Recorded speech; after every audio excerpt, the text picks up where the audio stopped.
how to change portrait video, short or reels video into landscape video. So in this video I will show you how you can easily extend the size of your video, how you can change your video size. As you can see, I have a video here. I will import this video. This is a short or you can call it reel video. As you can see, this is short video. As you can see, both sides are showing black. So there are two different ways. Now after importing this video here in this size, first of all, by mistake, if you have changed your size of the video, you can just go to file and go to project settings, and you need to select from here a 16:9 widescreen. Okay, so after that, importing the video, as you can see, both sides are blank.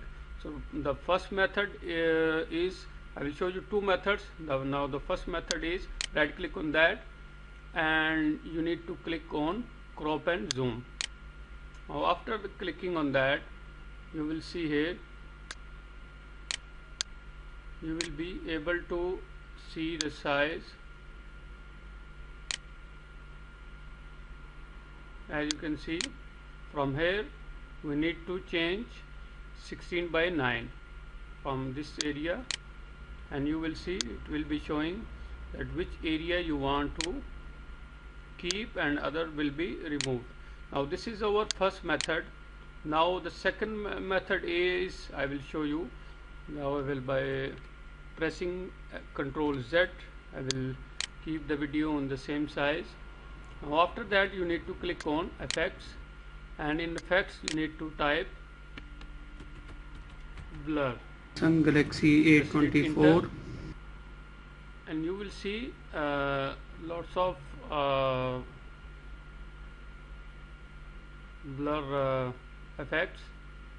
Now what you need to do, you need to add this one. I will add here, and you will see here it has added some patterns on the other sides and with the matching colors. So if I play this video, you will be seeing, so it is looking very good. Now there is another method, third method, that if you are doing your advertisement of your page or video and any other page or something, so there is another method. After adding this this background, this effect, you can go to the titles and you can add some text here, and you need to adjust here. So just type subscribe after mobile. So just I will adjust the size 50, and I can keep this text here, and you can also add here some text. So this is very simple to do it. That's all for now. Thank you for watching, and don't forget to subscribe Dr. Mobile YouTube channel.